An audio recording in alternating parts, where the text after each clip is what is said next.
સંસદમાં વિપક્ષના હોબાળા મુદ્દે અમિતભાઈ શાહનું નિવેદન બપોરે 3 વાગે ચર્ચા માટે તૈયાર વિપક્ષ ચર્ચા માટે આવે અમે તમામ પ્રકારની ચર્ચા માટે તૈયાર હોવાનું અમિતભાઈ શાહે નિવેદન આપ્યું સાથે કહ્યું કે जनता નક્કી કરે કોણ ચર્ચાથી ભાગી રહ્યો છે વિપક્ષ સંસદ ચાલવા દેતું નથી તેવું પણ અમિતભાઈ શાહે આક્ષેપ કર્યો।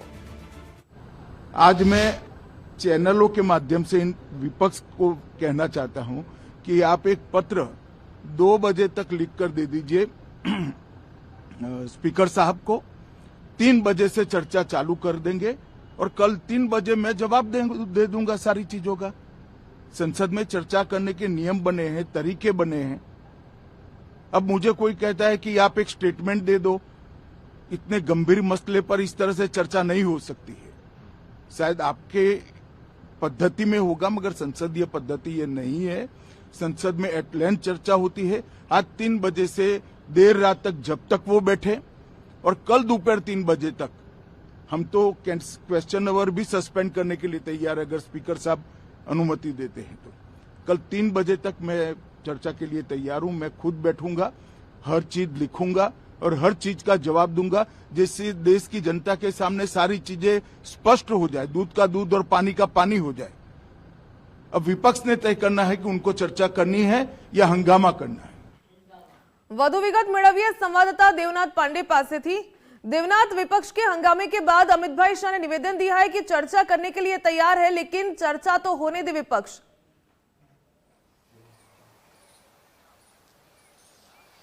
बिल्कुल, देखिए सदन में भारी हंगामा चल रहा था और हंगामे के बीच केंद्रीय गृह मंत्री अमित भाई शाह ने साफ कह दिया है कि अगर विपक्ष किसी भी मुद्दे पर चर्चा करना चाहता है तो हम चर्चा करने के लिए तैयार हैं। सबसे पहले 2 बजे विपक्ष अपना पत्र सौंपे और अब 2 बजे के बाद अब आज 3 बजे से लेकर पूरी रात है, कल दिन के 3 बजे तक मैं हर मुद्दे पर बातचीत करने के लिए तैयार हूं, बशर्ते विपक्ष सदन को चलने दे।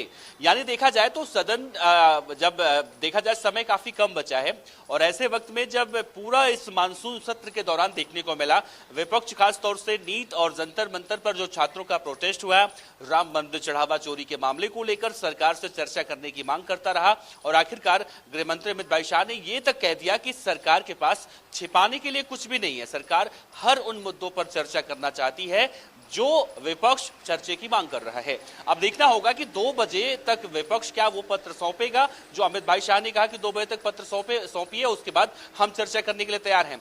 बशर्ते अमित भाई शाह ने यह भी कहा है कि विपक्ष सदन क्यों नहीं चलने दे रहा है, इस पर भी चर्चा होगी और होनी चाहिए क्योंकि पूरा देश जानता है कि इस वक्त मानसून सत्र के दौरान विपक्ष किस तरह से रवैया अपना रहा है। तो कहीं ना कहीं अमित भाई शाह ने ये साफ कह दिया है कि जो मांग विपक्ष काफी लंबे वक्त से कर रहा था, यानी जब से सदन की शुरुआत हुई थी तब से लेकर आज तक यही एक ही नारा देखने को मिल रहा था, विरोध प्रदर्शन देखने को मिल रहा था। तो अब अमित शाह के इस बयान के बाद चुप्पी कहीं ना कहीं देखने को मिलेगी। लेकिन सवाल यह है कि क्या अमित भाई ने जिस तरह से कहा है कि 3 बजे के बाद रात में भी हम तैयार हैं, कल शाम तक 3 बजे तक का वक्त है, क्या विपक्ष कितनी जल्दी वो लेटर सौंपता है जिससे ये चर्चा शुरू हो पाएगी। और उससे भी बड़ी बात यह है कि विपक्ष क्या इस बात का जवाब देगा कि वो इस बार मानसून सत्र के दौरान क्या इस बात की जवाबदेही तय करेगा कि सदन वो क्यों नहीं चलने दे रहा है। इन सब मुद्दों को लेकर आज हंगामा देखने को मिल रहा है। बिल्कुल देवनाथ, धन्यवाद जुड़ने के लिए।